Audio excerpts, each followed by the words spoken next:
What is up, you guys? My name is Madison. Welcome back to my channel. Welcome if you are new. Today I'm going to be doing 10 books on my wish list. Most of these books have already been released. Actually, only one of them hasn't been released yet, and I'll get to that when it comes to it. I believe it's book number 9, but yeah. Also, I'm saying this as I don't know if I have these books on my shelves at home, but I don't think I do. Like, I know that I have Beach Read by Emily Henry, but I know that the other two I have on here, like, I'm 90% sure that they are not on my shelves at home. So, I'm gonna just go down the list of what I made. I checked Goodreads out, I checked the New York Times bestsellers, and I also just went through some of, like, my favorite authors, like, books and stuff.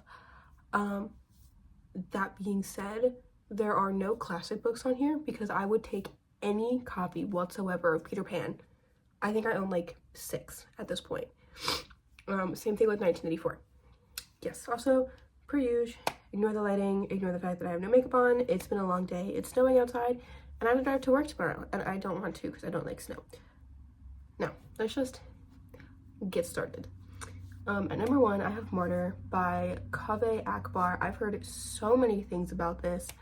It was on the New York Times bestseller. So I'm gonna read the little like thing. All of these have been copy and pasted from wherever I found it. So take that how you want to. But this says, Cyrus Shams, an Iranian-American aspiring poet and recovering drug addict, wallows in a post-college malaise. Oh, I'm so bad at English. In a fictional Midwestern town. He's working dead-end jobs and half-heartedly attending AA while grieving his parents' deaths and an increasingly fantasizing about his own. Cyrus is lost and sad, but this captivating first novel by an author who is himself a poet is anything but. As Akbar nudges Cyrus closer to uncovering a secret in his family's past, he turns to his protagonist's quest for meaning, involving a road trip to New York and... Ooh, I just spit. Whoops. He and a revelatory encounter in the Brooklyn Museum into an indelible affirmation of life, rife with an attentive beauty, vivid characters, and surprising twists of plot. See, that just sounds super... I love books where you explore the meaning of life. Like, whether that's, like, the full meaning of life or, like, why someone should just exist. Because one of my big things is when someone tells me, you know, why do I exist, I list off reasons, and I love books that will do the same, where they go on an adventure to just figure out who they are. Yeah. The next 2 are Emily Henry books. The first one is Happy Place. I'm gonna give the synopsis, but I'm sure everyone watching this video has already read Happy Place. So, this Happy Place revolves around lives of 2 individuals, Harriet Kilpatrick and Wynne Connor, who have been in a committed relationship for 8 years. Although they have separated, they keep their separation a secret from their friends. Every year they go on a retreat to a beautiful cottage in Maine, which they call their quote-unquote happy place. During their stay, they try to pretend that they are still in love, but it becomes increasingly difficult to keep up the act. The book is a beautiful tale of love, loss, and the complexities of relationships. That sounds devastating, but it also sounds so much fun, and I want to read it. Next is Book Lovers. Again, I'm just going to read the little synopsis that's there. But it says, Nora Stevens' life is books. She reads them all, and she is not that type of heroine. Not the plucky one, not the laid-back dream girl, and especially not the sweetheart. In fact, the only people Nora is a heroine for are her clients, for whom she lands enormous deals as a cutthroat literary agent, and her beloved little sister Libby, which is why she agrees to go to Sunshine Falls, North Carolina for the month of August when Libby begs her for a sister's trip away. With visions of a small-town transformation for Nora, who she's convinced needs to become the heroine in her own story, but instead of picnics and meadows or run-ins with a handsome country doctor or bulging-formed bartender, Nora keeps bumping into Charlie Lastra, a bookish, broody editor from back in the city.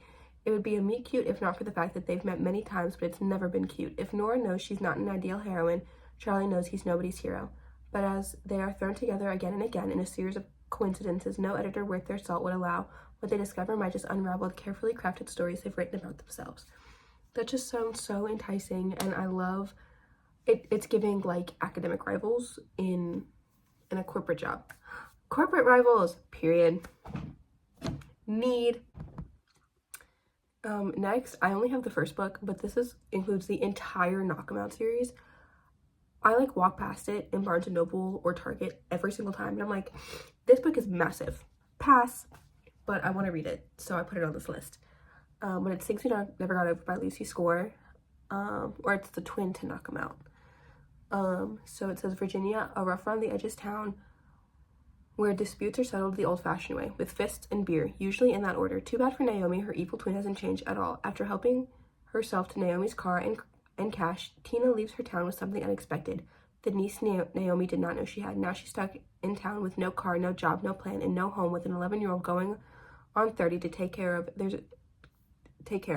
a reason Knox doesn't do complications or high maintenance women, especially not the romantic ones.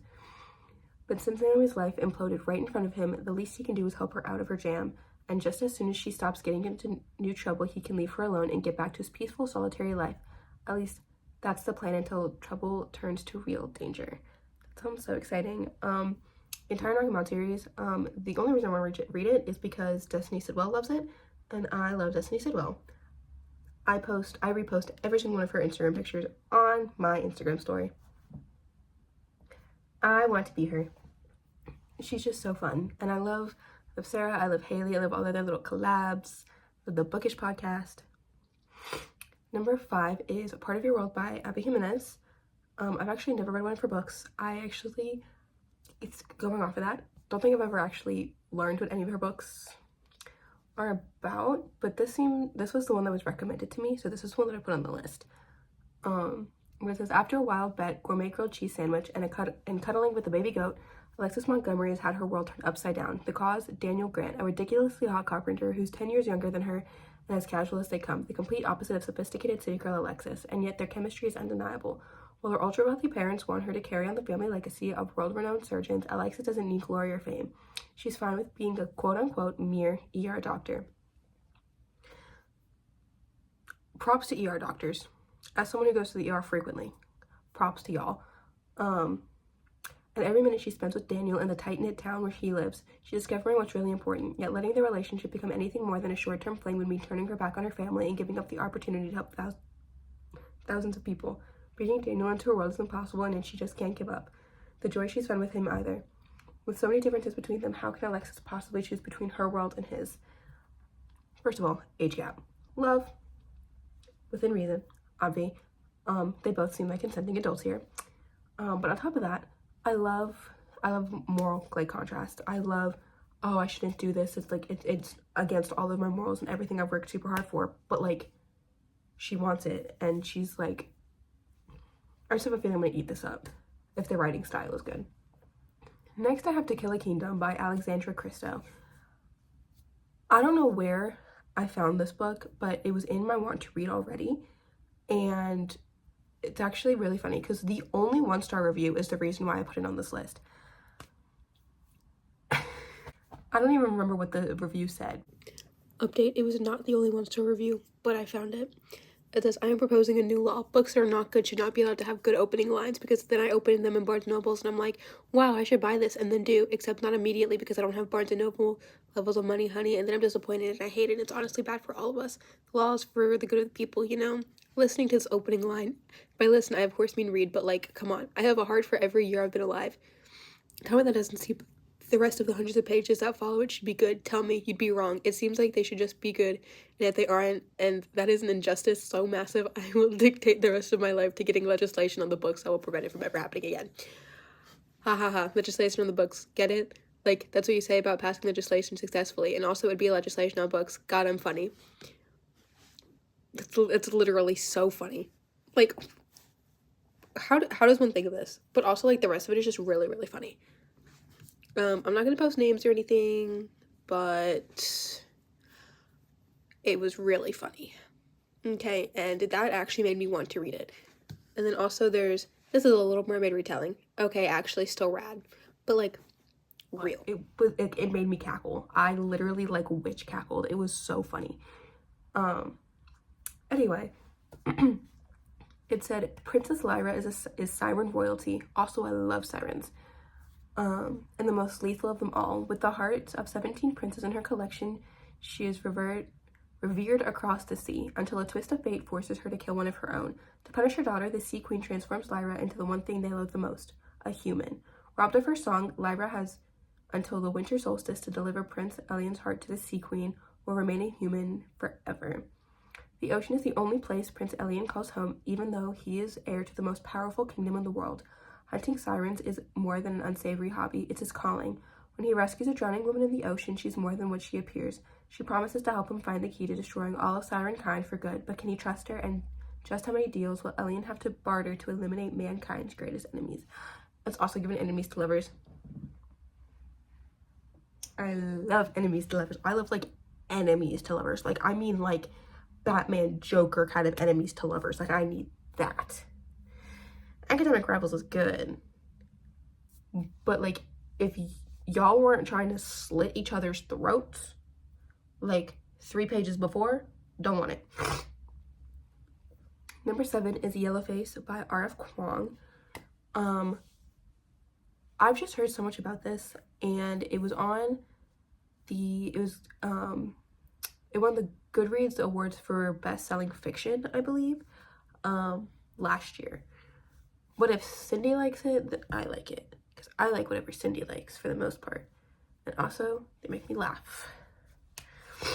Anyway, it says authors Jane Howard and Athena Liu were supposed to be twin rising stars, same year at Yale, same debut year in publishing, but Athena's a cross-genre literary darling, and June didn't even get a paperback release. Nobody wants stories about basic white girls, June thinks, so when June witnesses Athena's death in a freak accident, she acts on impulse. She steals Athena's just-finished masterpiece, an experimental novel about the unsung contributions of Chinese laborers to the British and French war efforts during World War I. So what if June edits Athena's novel and sends it to her agent as her own work? So what if she lets her new publisher rebrand her as Juniper Song, complete with an ambiguously ethnic author photo? Doesn't this piece of history deserve to be told, whoever the teller? That's what June claims, and the New York Times bestseller list seems to agree. But June can't get away from Athena's shadow, and emerging evidence threatens to bring June's stolen success down around her. As June races to protect her secret, she discovers exactly how far she will go to keep what she thinks she deserves. With its totally immersive first-person voice, Yellowface takes on questions of diversity, racism, and cultural appropriation, not only in the publishing industry, but the persistent erasure of Asian American voices in history by Western white society. R.F. Kuang's novel is timely, razor-sharp, and eminently readable. I'm pretty sure something like this just happened in the writer community specifically, or like the publishing community. I'm not sure how it relates to like the book side of it, because I didn't see a lot of it on Book Talk. I didn't see a lot of it on BookTube. Actually, the only reason I do know about this is because of Cindy. Yeah. No. But yeah, apparently someone like was catfishing as an Asian and using her Asian friend's face and was saying she was Vietnamese, I believe, even though she was like Italian. I don't know the whole story. Also, I'm gonna say allegedly because I don't know. TBH. Number 8. I know that I have this book on my shelf. I think something happened to it. Like, I think I ripped it or something, and I just want a new copy of it because that's the only reason I haven't read it. Why are they all? That made me angry. Number 8 is The Love Hypothesis by Ali Hazelwood. So it says, as a third-year PhD candidate, Olive Smith doesn't believe in lasting romantic relationships, but her best friend does, and that's what got her into this situation. Convincing... Is that what that's supposed to say?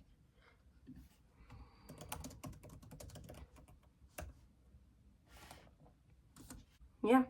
Convincing On that Olive is dating and well on her way to a happily ever after was always going to take more than a hand-wavy Jedi mind tricks. Scientists require proof. So like any self-respecting biologist, Olive panics and kisses the first man she meets.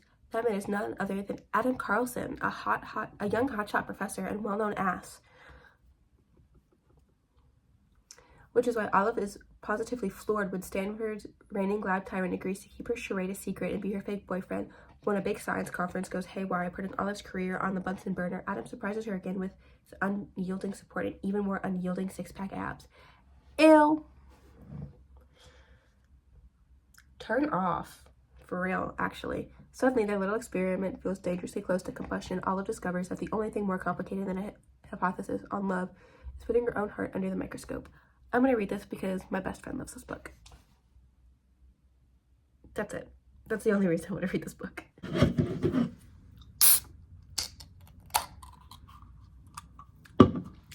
It's now the next day. Let's finish this video. Pretty sure I already talked about the love hypothesis. I'm sure everyone knows what it is. I'm only reading it, and it's only on here because my best friend has it, and I'm pretty sure that I own it. Anyway, I just don't remember. I know I have Allie Hazelwood book on my shelf. Next is Witchcraft for Wayward Girls by Grady Hendrix, which releases January 14th, 2025, and I need it. And it says, they call them the Wayward Girls, loose girls who grow up too fast, and they're sent to the Wellwood home in St. Augustine, Florida, where unnude mothers are hidden by their families to have their babies in secret, give them up for adoption, and most important of all, to forget any of it ever happened. That's quite the opening line.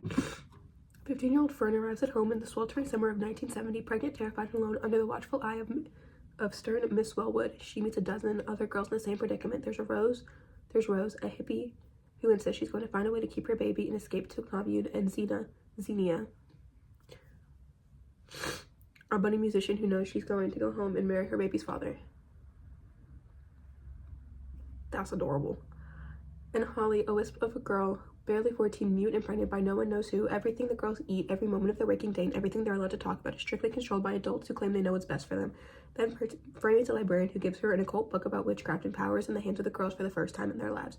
But power can destroy as easily as it creates, and it's never given freely. There's always a price to be paid, and it's usually paid in blood. In Witchcraft for Wayward Girls, the author of How to Sell a Haunted House and the Final Girl Support Group delivers another searing, completely original novel and further cements his status as a horror master. Now, there was one book by Grady Hendrix that I loved, and I'm pretty sure it was the one that kind of looks like an old VHS tape. And then he also wrote Southern Guide to Slaying Vampires, I think, or something like that, and I didn't like that one. I think I gave that one like 2 stars. But that one just, like, it really intrigued me. Because I have such a 50-50 record with Grady Hendrix, I want to give him another shot, and that just sounds like it's right up my alley. Obviously there are quite a few trigger warnings involving that, so I will take it with precaution when and if and when I get the book and read it. And number 10 is Precious Cargo, My Year of Driving the Kids on School Bus 3077 by Craig Davidson. So Craig Davidson wrote my most recent 5-star book called Saturday Night Ghost Club. And I looked up more of his books, and this was actually like his most popular book. It's actually a nonfiction, which I really like, about a year of his life of him driving school bus 3077, and apparently it follows special needs kids, which I also find intriguing. And it says, with his last novel, Cataract City, which I also have not read, but I would like to, Craig Davidson established himself as one of our most talented novelists, but before writing that novel and before his previous work, Rust of Bone was made into a Gold Globe nominated film. Also have not read it or seen the movie. Davidson experienced a period of poverty, apparent failure, despair, and this new work of riveting and timely nonfiction. Davidson tells us the unvarnished story of one transformative year in his life and of his unlikely relationship with a handful of unique and vibrant children who were, to his initial astonishment and bewilderment and eventual delight, placed in his care for a couple of hours each day. The kids on school bus 3077. One morning in 2008, desperate and impoverished, while trying unsuccessfully to write, Davidson plucked a flyer out of his mailbox that read, "Bus drivers wanted."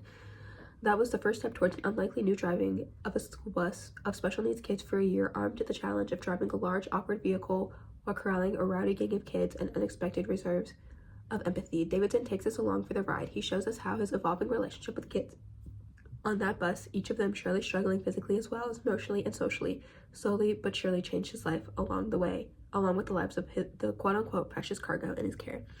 This is the extraordinary story of that year and those relationships. It is also a moving, important, and universal story about how we see and treat people with special needs in our society. I am going to school for psychology. I'm double minoring in early education and Penn State's version of social work called Rehabilitation and Human Services. So I learned a lot about like special needs kids, a lot of RHS minors work alongside education and special education specifically. So I think that reading this would really give me some insight on what I would like to do in the future. And obviously I love Craig Davidson, I love his writing style, and reading a nonfiction about his life I think would be very eye-opening and maybe would explain a lot of his writing for all of his fiction books as well. So yeah, anyway, that is all for today's video. I hope you enjoyed. Make sure to like, comment, subscribe down below. All my social media will also be down below, and I'll see you next time, whenever that may be. Hopefully tomorrow, but I've had some issue uploading videos. Yippee. Bye.